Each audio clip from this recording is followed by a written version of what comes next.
This is it, the big earthquake, 4:38.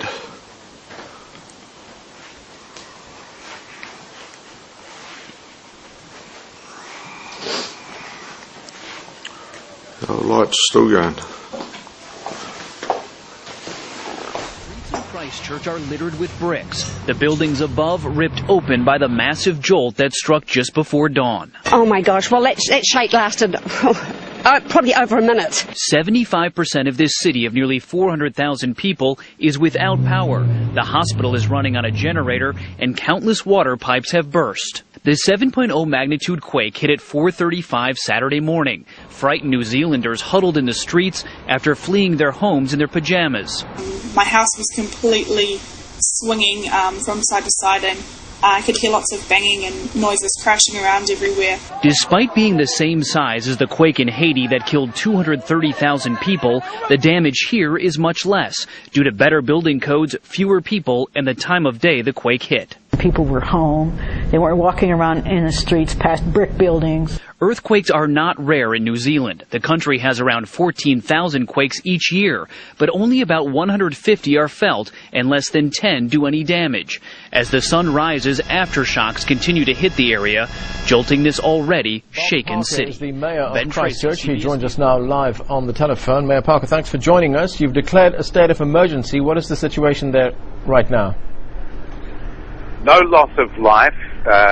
Fortunately, there appear to be very few injuries. If this had happened on a normal commercial day in the city, I think there could have been more injury from falling masonry glass.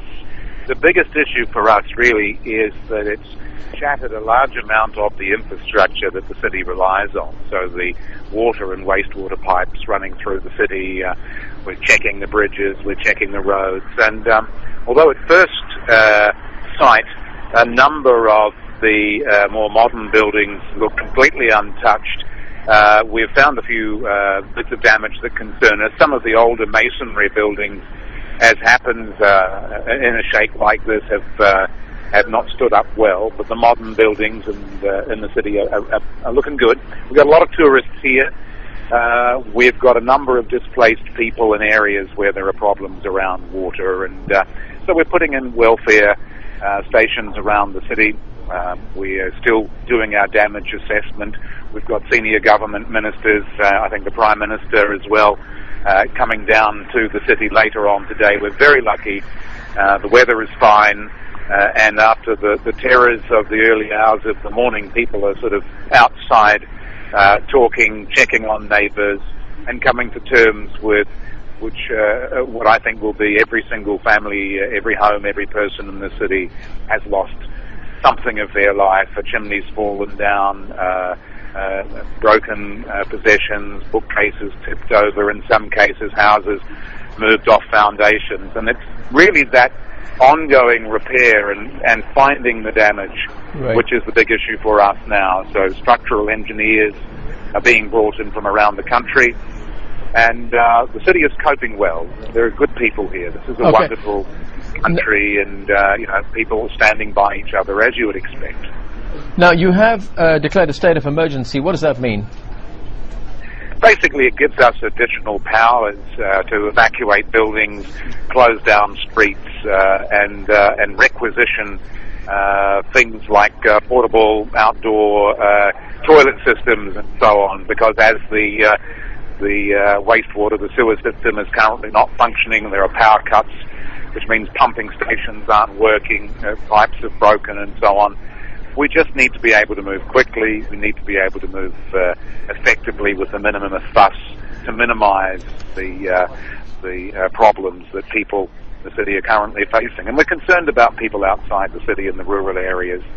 The epicentre was 30 kilometres away from the centre of Christchurch, and there are some beautiful country towns out there near the Southern Alps where the fault line is, and we've had no reports in from the outlying areas of therefore serious injury, which is good news. Mayor Parker, there were fears expressed that there could be a tsunami heading for the coastline. Have those fears receded? Oh, absolutely. I mean, this was an earthquake. When the quake struck, people didn't know from whence it came, But as soon as we're able to get the geotech guys to clarify that for us, we located where the epicenter was. It's inland, near the main alpine fault, really, and so the pressure of the energy is radiating out from the island, not coming in from the sea. So we don't have any issues around tsunamis, and although people naturally took precautions against that. And I just have one final very quick question, and that is, what is the security situation like? Because we did hear of reports that some areas were being looted. Oh no, look, I mean, I live in the central city area. Within 10 minutes I was out on the streets. There were a few kids who availed themselves in the early hours of the morning of a few items from a couple of shop windows that had broken, but no looting, none of those issues. Nothing that is antisocial. People are helping each other. That's the kind of people we are. All right, sir. Thank you very much for joining us. You're welcome.